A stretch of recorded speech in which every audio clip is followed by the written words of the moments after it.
Welcome everybody to another episode of Death by Horror, joining my friend, the Horror Dude.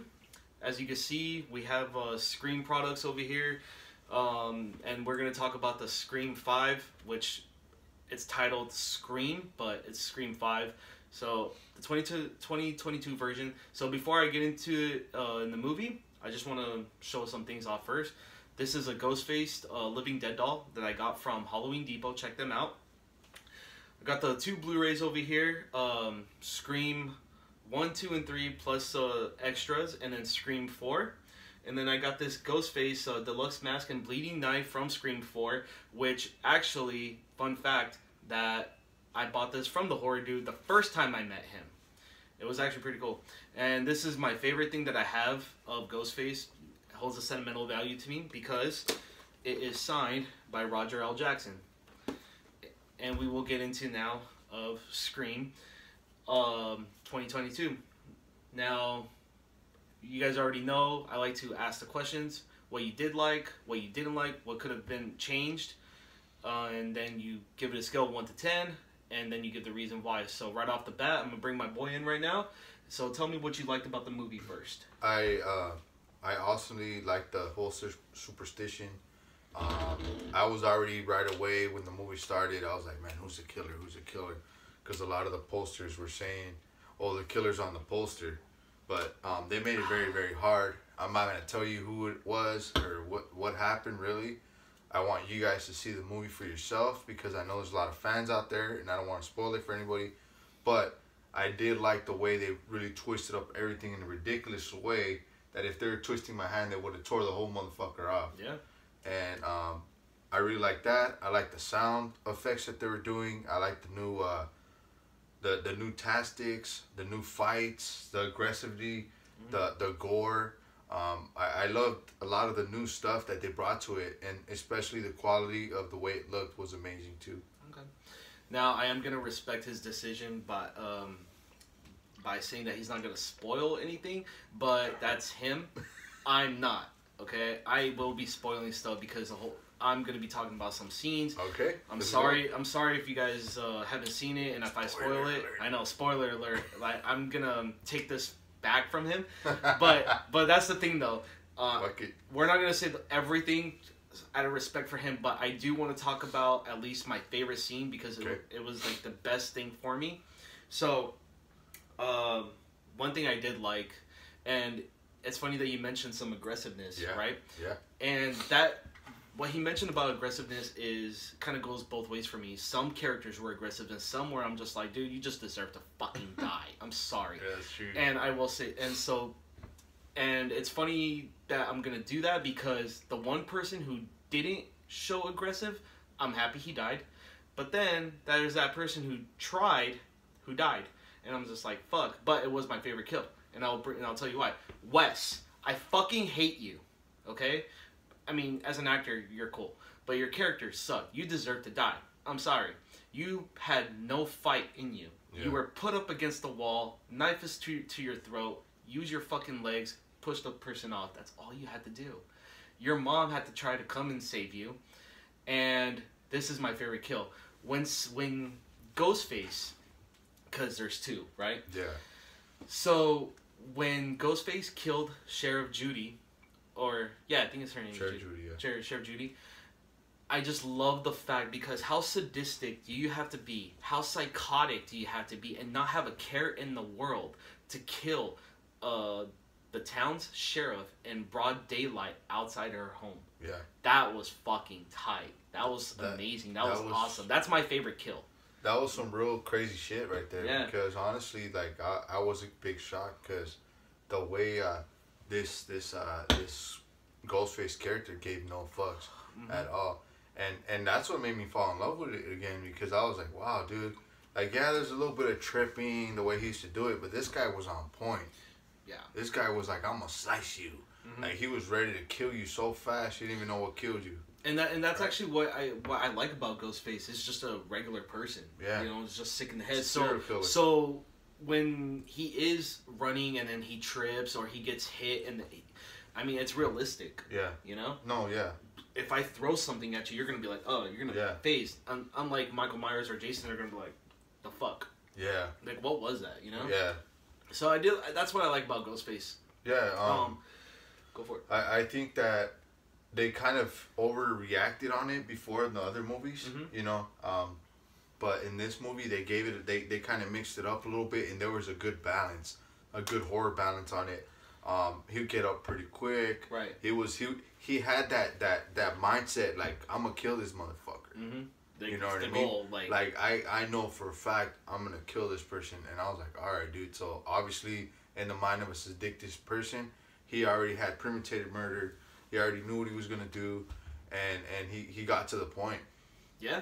For sure. Yeah, and it's funny, and when you say he, sometimes we don't know if it was he or she, right? Yeah. Because the two. So when they were in the hospital, when Ghostface was trying to attack the younger sister, I already knew that.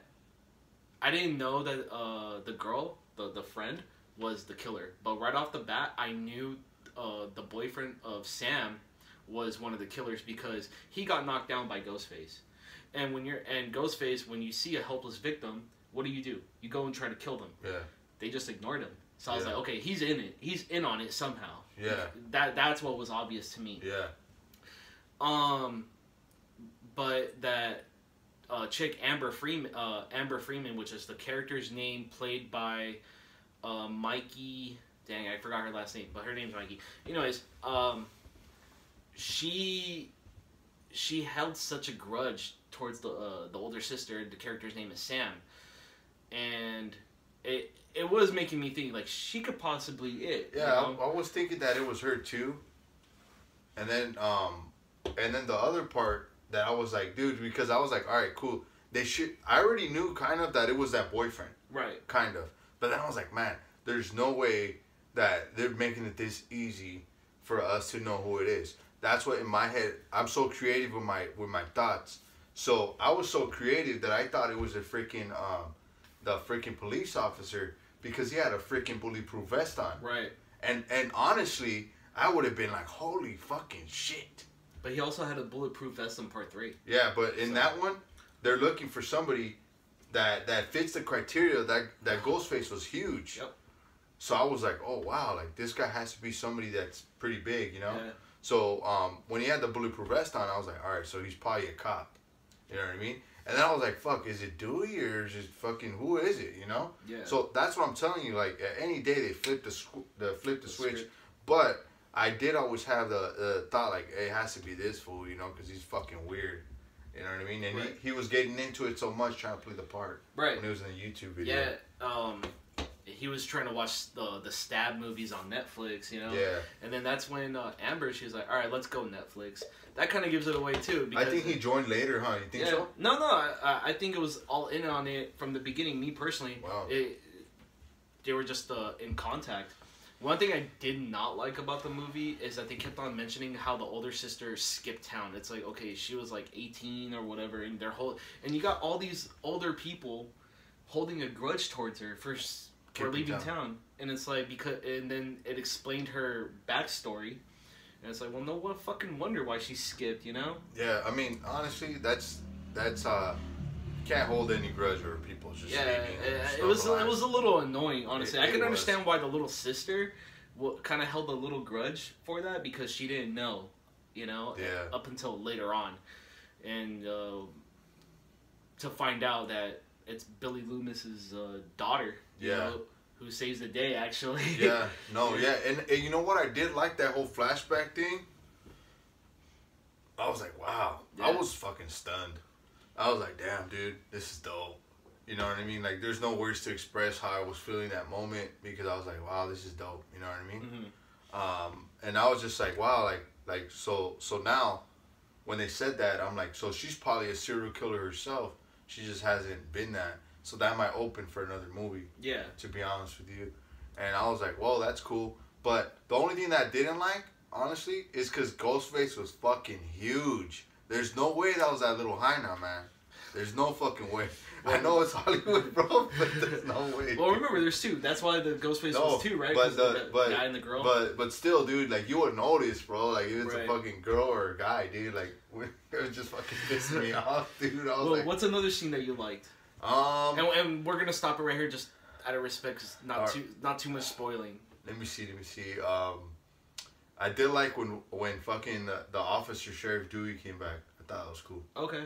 I thought it was fucking OG, bro. Nice. I like the whole Rush look, the way he kind of looked and moved his eyes. I was like, hell yeah, you know what I mean? All right, a little music. So tell me what you didn't like about the movie. I didn't like... This is going to be a doozy, guys. Alright, I didn't like the fact that they took long to kill the sheriff a little bit. That one girl sheriff. I was like, kill that bitch already.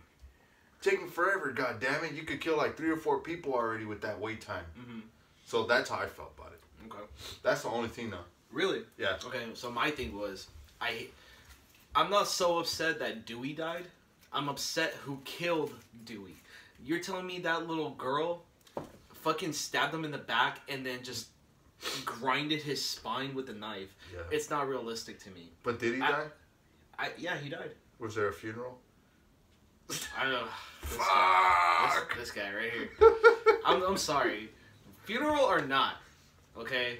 Stab to the spine, and then you just yank the knife all the way up. Okay. And here's the thing, too. Dewey knows the rules of the game, right? He does. He knew the rules of the game. But yet, he hesitated and didn't shoot Ghostface in the head. No. And that was the rule, right? They always come back for one more scare. Yeah. And he hesitated. He took too long. And that was his downfall. So that I didn't like that. And, you know, I was just like, alright. Dewey died. It's over for... He was my favorite character. Yeah, he was mine too. Okay, cool. So, I don't know how I'm going to feel watching another Scream movie without Dewey, but I'm still going to watch it just for the sake of the franchise. No, yeah, you're right. I think, honestly, there could be a chance that he might be still in the other movies. I think he's dead. He's done. He's gone. Yeah, he might be dead, and I'm just saying hopefully he's not, because he's such an original character, and he's such a, like, legend in his way. You know, I mean, that guy fucking did pro wrestling, bro. So he has another fucking respect for me, dude. He fucking did some cool-ass movies. It's the actor, like, you know. Ready to Rumble? Yeah, dude. Eight-Legged Freaks? Yeah, so he's, like, not only because of Scream, I mean, I'm a fan of him all the way. Yeah. So, for me, it's, like, the way he acts, the way he carries on that movie. He has that smooth talk. He's a really great guy. I actually got to meet him and talk to him a few times. I met him once in Baldwin Park at Bar Wrestling. Yeah. And another time in Southgate at AWS show, and he was just hanging out watching the show. Oh, hell yeah. And I got to talk to him a little bit, and he was a great guy. Yeah. Cool guy. Very mellow, very chill, you know. So now that we got that out the way, let's talk about The Mask. Let's talk about The Mask. What you want to talk about? Let's talk about how it looked. I think it looked just like a regular Ghostface mask. There wasn't no distinguished look. Wasn't bad. I just feel like they could have added something, a little spice to it. I did like the blood splatter. I don't know if you guys seen that. I was like, oh wow. You know. That was cool. You know, speaking of The Mask, and this is just me nitpicking. Yeah. I thought since their whole thing was between Sam's boyfriend and the girl's friend. Yeah. When they collaborated together to be Ghostface. Yeah. Since their whole thing was about saving the franchise of Stab, right? Shit. How cool would it have been if they actually wore a green mask? That would have been live throughout the whole movie. That would have been changing. I thought that'd be cool. No, that would have been a dope ass looking mask. So I mean, if their whole thing is about saving the franchise of Stab, wouldn't you want to wear the green mask and do your thing? Yeah, you're right. You're right, and that's a great pointer, because when I looked at I was like really looking like, wow, I wonder what mask he's gonna wear. I wonder what attire he's gonna wear. I did like the whole voice changer thing. That was kind of cool. I did like the way he looked in that attire. I didn't really kind of like check out what he was wearing, kind of, but it looked different. It looked very different. The hood was kind of cool, but it wasn't that Grim Reaper look. Mm-hmm. But I feel that they could have done something with the mask. I need to know what mask it was, what generation. Was it a Spirit Halloween one they just used, which is cool. Yeah. Because it you know what, these masks came from fucking old school vintage masks. So I don't know where it came from, but I really want to check it out and look more in detail. No, definitely. And I know you like doing props. I do. So do your own thing. You have your own blood, actually. Yeah. If you notice, it didn't look like this one. It looked more. The mouth was a little bit wider. You can go ahead and open. There's other masks in there. So if you look, the stab one would have fit perfect. Right. Like he was saying, because we're trying to save the franchise. We're trying to give a reboot kind of in a way. So that one would have been cool. But it would have been cool if they would have used a zombie mask, honestly. Because if it's that long, they could have put some story into it. I just think it's funny that it went all the way up to stab 8 so far. You know, it's like, when is it going to end? You know? Never. Right? But I thought that was cool. Another thing, too, and this is just me being a Batman fan. Not so much of a DC fan, but I am a Batman fan. Courtney Cox. Every time... her character's name is Gale. So every time Gale and Dewey get together... There's always that Batman and Joker vibe, right? Yeah, it is. You know, so like Dewey would be the Batman, and then Gale would be Joker.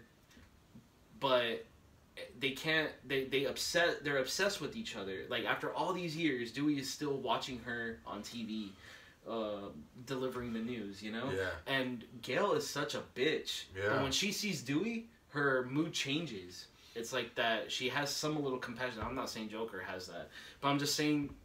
They're obsessed with each other. That's the point that I'm making. And it's so weird and funny that, you know, in part 3, I believe they got engaged, you know, and then they were married for whatever. Then it didn't work out. But every time they got together, they had that chemistry. They still got that chemistry, and that's why Gail was so like. You know, she was like, "You killed my best friend. He was a great man," and then popped the Amber. And believe it or not. Honestly, I was born in the 90s. I think this movie came out in 96 or something, 97, right? I think so. Not really sure. So remember. This movie's been around pretty much for all the 90s kids out there. Yeah. And when Dewey died, I heard a lot of teardrops. I heard a lot of like sniffles and all that. I was kind of buzzed. So it tells you kind of like how this movie and how this franchise really got into your life. Yeah. Like we know it's a movie. But people actually fell in love with the character, and that right there, my friends, fucking powerful. Yeah, when you if for all the horror fans, isn't it crazy how you feel some type of way or you feel some type of attachment, knowing that this is a make believe movie and it's something that you know what it was actually. I think it's just a legendary moment. You know the icons. It's our generation. You know, it's. What we grew up with, it's what we hold so deeply. So I think people weren't ready to let go of that icon yet. Oh no, definitely. Yeah, I was about to say the same thing. I was drinking, watching the movie in the theater, and I was a little buzzed, and even I was just like, no.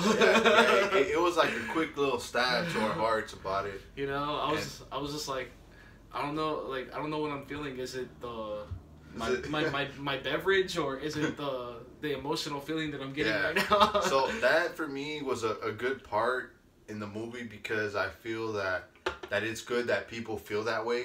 It's good to have a good cry. It's good to get a good fear in the movie theaters because you bring back to what movies really do for you. Okay, that's why we got in collecting. Okay, I didn't cry. I've never cried in the movie theater. I remember watching the Avengers, the recent one, and then when Spider-Man came back and everybody was crying and stuff, I was like, all right, cool, he came back, but I don't know. Nah, I just can't. It's good. It's good to feel emotional during powerful moments in movies. I feel like it's very important, you know, especially if you want to get the full effect. Yeah. So I'm very, very happy with what you guys did with that whole thing. Did you guys kill Dewey too fast? You sure fucking did. But anyways, let's see what happens in the future. Definitely. Maybe he could come back and maybe he could be like, I wasn't really dead, motherfucker. No, yeah, definitely. And it was my appendix. Right. So in your opinion, okay, this is in fact, now we're getting into opinions, okay? Okay. what were some of like the messages that you think that was being brought into the movie? Like, what were some scenes where like, I wonder if this is what they're trying to say. This is what they're trying to do. This is gonna be the next setup, maybe. Okay. And while you talk to these guys, I'm gonna go get another beer. All right. So basically, what he's talking about that is I remember the sister's friend, which was also, I think she was Ghostface or something in the part. There's like a football player. He's like a jock or something that was in love with some chick. And then he was like, "Oh, weren't you into her or something? I heard she struggled or something." And he had bruises on his arm.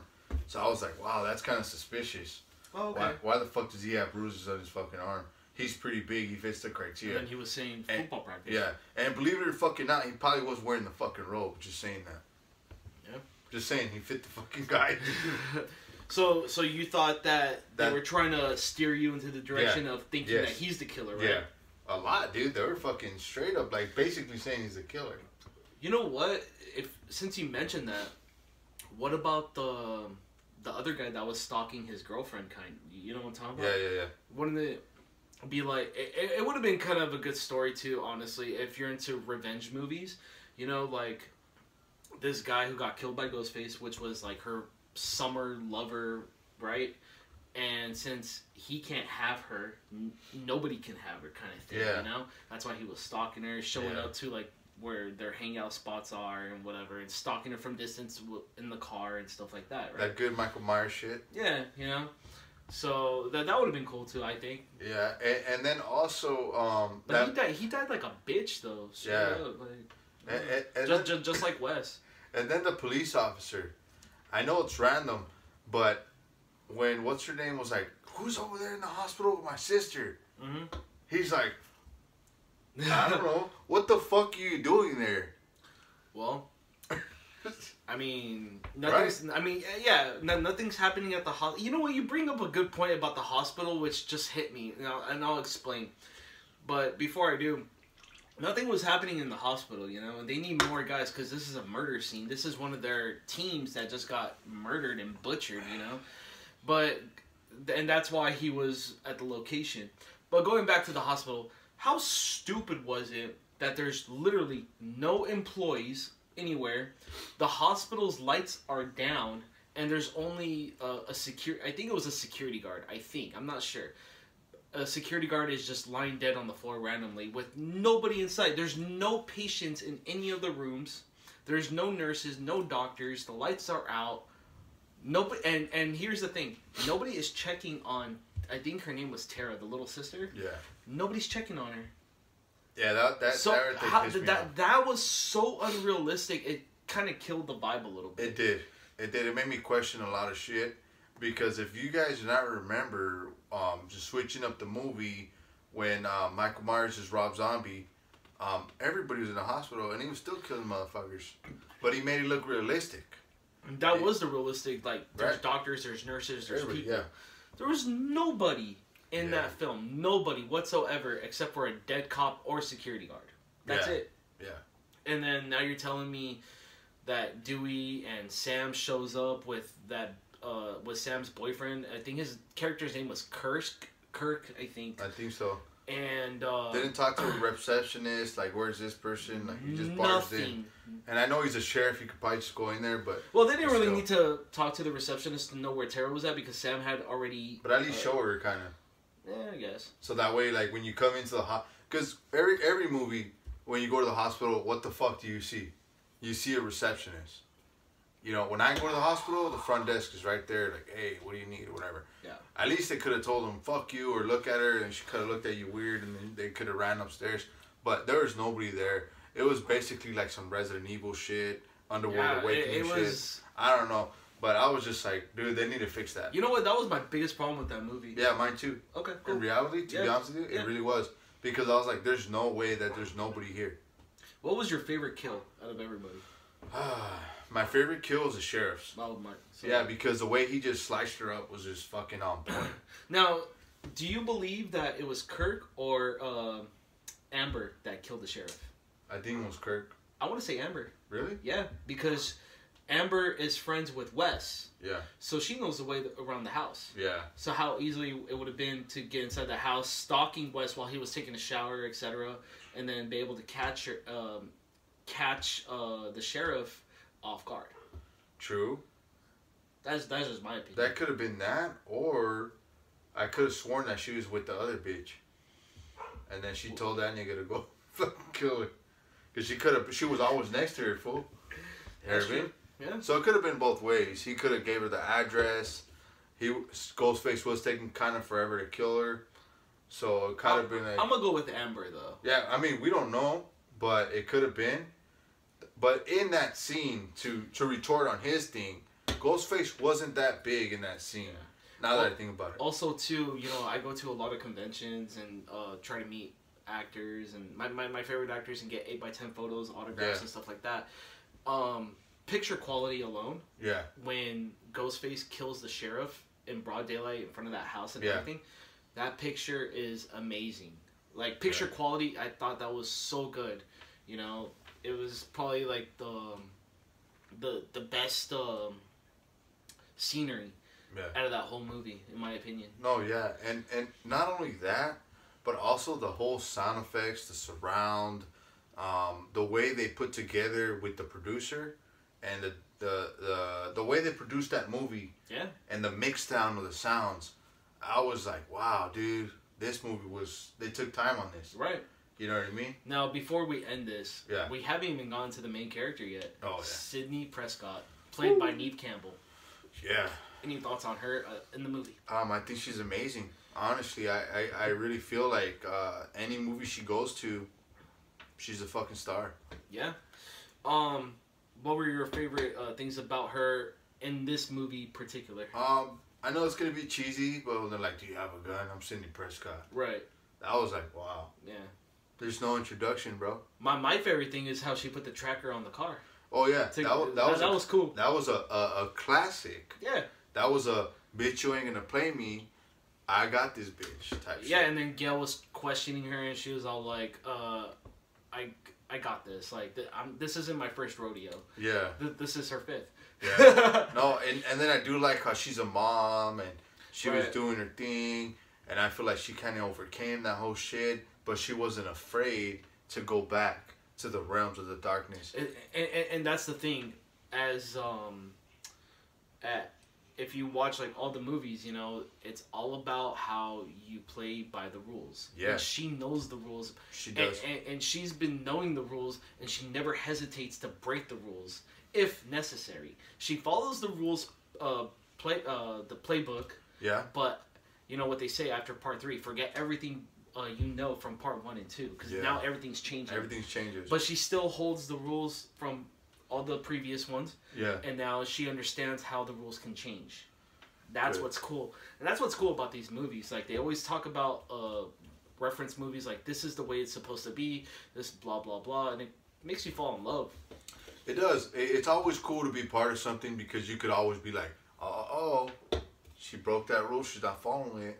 Just like when they were saying, like, oh, I'm going to go downstairs. You want to come with? I don't know. Yeah. I'm going to go to the restroom by myself. I don't know. I also like how Amber, she was all like, oh, please help me. And then you got Sydney and Gail, and Sydney's like, what do you think? She was like, and then Gail goes, it's fake. And then Amber, of course, she goes, fuck it. Yeah. Oh, yeah. Yeah. No hesitation. And I love that no hesitation shit. Yeah, because she's like, fuck that, bro. Like, if you're not going to buy my bluff, then you might as well just go for the kill. And to be honest with you, I mean, she was trying to fool some 2 veterans, so shame on her. But she didn't really know. Yeah, all they were trying to do was save the franchise of Stab. Yeah.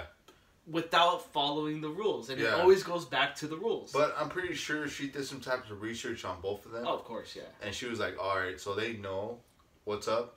And I'm pretty sure she was like, you know what, they're not gonna fall for it. Well, to be fair, that she was in high school. Yeah. Too, so.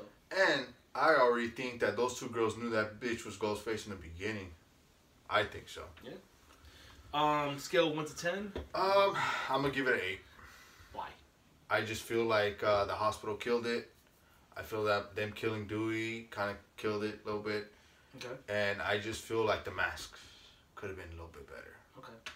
I'm gonna give it a 7, and the reason why, for the same reason, the hospital thing was just not working out for me. All right. As far as them killing Dewey, I didn't have too big of a problem with him dying. Yeah. I have a problem with who actually killed him, though. Okay. That's my issue. No, yeah, I get you. Other than that, I liked how Sydney came back, Gail came back, Dewey came back. Even when the jock, him and his sister was so into her uncle. Yeah. Rewatching all these I like that movies. part. Yeah, me too. I did. I thought it was kind of cool. It was a good homage, Yeah, it was. And it was really cool. I liked their characters because she was trying to play by the rules, just like her uncle was saying. Yeah. And she kept on replaying the video from part 1. Yeah. And it was happening to her. So while it was good, she was like, "Look behind you, look behind." Ghostface is right behind her. I thought all that was cool. So I am gonna give this. I think I'm gonna give it a 7.5. Okay. That hospital scene. Damn it. That's for sure killed it. Yeah. Fuck that, dude. It was so long too. It was a good 30 minutes. Yeah. That was a good 30 minutes. Was it that I think long? it was, dude. That was a good 30 minutes, bro. Oh shit. We'll do our research on it, but if it felt like 30 minutes... dude, I'll tell you one thing. Okay, so when I was in the theater watching this, I had a really, really good cocktail. And I had a big-ass soda, 2 hot dogs, and nachos. I was living my life, I didn't... Yeah, I didn't give 2 That's fucks. The fucking life. And I think I didn't realize how long it was because the suspense was there, the thriller was there, everything was there. But I did started recalling, like, dude, it's just so weird that there's no doctors, no nurses, there's no patients, there's nobody there except for a dead security guard or cop, whichever, and that was it. That killed it for me. It kind of reminded me of that show Fear Street a little bit. Okay, which one? When I think it's a hospital scene. Keep in mind, I don't really watch that show. I don't really like it.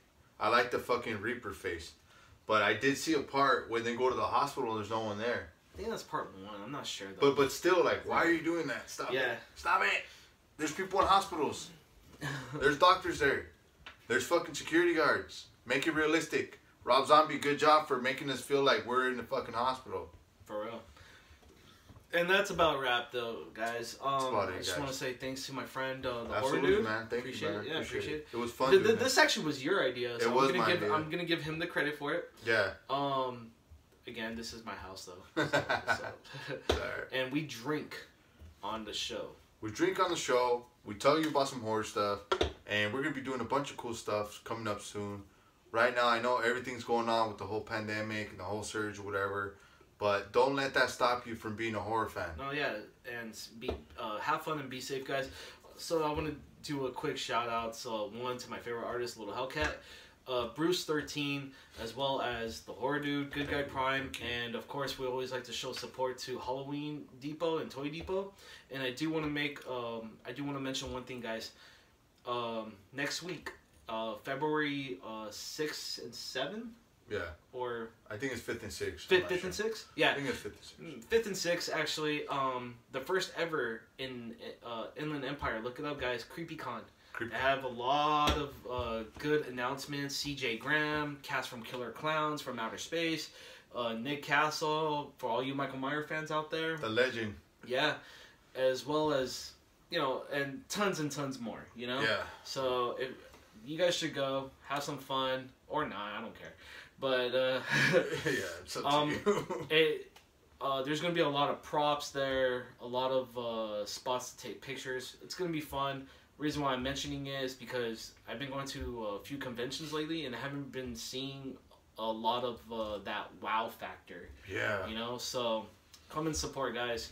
We all try to support each other. It's not a competition. Yeah. So the horror business is for everybody. Exactly. So cheers to that. If you feel like you're better than somebody, let us know your address. You can go over there and stab you. Right. And we'll make stab 9. Don't worry. All right, take care, guys. And one more thing, I just want to say, shout out to Roger L. Jackson, who is still the voice actor for Ghostface. Amazing job. Cheers and peace.